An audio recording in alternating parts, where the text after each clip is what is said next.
എല്ലാവർക്കും നമസ്കാരം.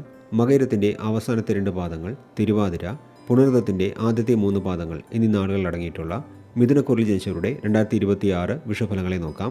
10ാം ഭാവത്തിൽ ശനി നിൽക്കുന്നതിനാൽ തൊഴിൽ രംഗത്ത് വലിയ മാറ്റങ്ങൾ സംഭവിക്കുന്ന ഒരു വർഷമാണിത്. കർമ്മഭാവത്തിലെ ശനിയുടെ സ്വാധീനം മൂലം ജോലിഭാരവും ഉത്തരവാദിത്തങ്ങളും അധികരിക്കുമെങ്കിലും കഠിനാധ്വാനത്തിന് തക്കതായ പ്രതിഫലവും സ്ഥാനക്കയറ്റവും ലഭിക്കുന്നതാണ്. സ്വന്തമായി ബിസിനസ് ചെയ്യുന്നവർക്കും വളരെ അനുകൂലമായ സമയമാണിത്. ജൂൺ 2-ാം തീയതി വരെ വ്യാഴം ജന്മരാശിയിൽ തുടരുന്നതിനാൽ ചില കാര്യങ്ങളിൽ കാലതാമസം നേരിടാമെങ്കിലും അതിനുശേഷം 2ാം ഭാവത്തിലേക്ക് വ്യാഴം മാറുന്നത് മിഥുനക്കുറുകാർക്ക് വലിയ സാമ്പത്തിക നേട്ടങ്ങൾ കൊണ്ടുവരുന്നതാണ്.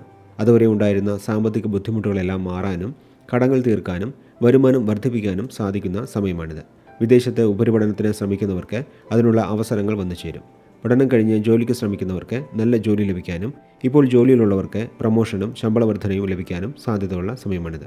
പുതിയ വാഹനം വാങ്ങാനും ഭൂമി വാങ്ങാനുമുള്ള അവസരങ്ങൾ വന്നു ചേരും. കുടുംബപരമായ കാര്യങ്ങളെക്കുറിച്ച് നോക്കുമ്പോൾ ജൂൺ മാസം മുതൽ വിവാഹപ്രായമായവർക്ക് അനുയോജ്യമായ വിവാഹാലോചനകൾ വരികയും വിവാഹം നടക്കുകയും ചെയ്യും. ബന്ധുക്കൾക്കിടയിൽ ഉണ്ടായിരുന്ന അഭിപ്രായ വ്യത്യാസങ്ങൾ മാറി കുടുംബത്തിൽ സന്തോഷം നിലനിൽക്കാനും സാധ്യത കാണുന്നുണ്ട്. അതേസമയം ഡിസംബർ മാസത്തിൽ രാഹു 8ാം ഭാവത്തിലേക്കും കേതു 2ാം ഭാവത്തിലേക്കും മാറുന്നതിനാൽ ആ സമയത്ത് സാമ്പത്തിക കാര്യങ്ങളിൽ അല്പം ശ്രദ്ധ ആവശ്യമാണ്. അനാവശ്യമായ ചെലവുകൾ ഒഴിവാക്കുകയും മറ്റുള്ളവരോട് സംസാരിക്കുമ്പോൾ വാക്കുകൾ സൂക്ഷിക്കുകയും വേണം. അല്ലെങ്കിൽ തെറ്റിദ്ധാരണകൾ ഉണ്ടാകാൻ സാധ്യതയുണ്ട്. ആരോഗ്യപരമായ കാര്യങ്ങൾക്ക് സമയം പൊതുവെ അനുകൂലമാണെങ്കിലും ജോലിസ്ഥലത്തെ സമ്മർദ്ദം കാരണം ശാരീരിക ക്ഷീണവും ഉറക്കക്കുറവും അനുഭവപ്പെടാൻ സാധ്യതയുണ്ട്. വാഹനം ഓടിക്കുമ്പോഴും ദീർഘദൂര യാത്രകളിലും കൂടുതൽ ശ്രദ്ധിക്കുന്നത് നല്ലതാണ്.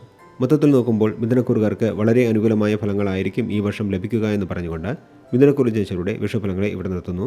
അടുത്ത വീഡിയോയിൽ കർക്കിടകക്കുറി ജനിച്ചവരുടെ ഫലങ്ങളെ നോക്കാം. അതുവരെ എല്ലാവർക്കും നന്ദി, നമസ്കാരം.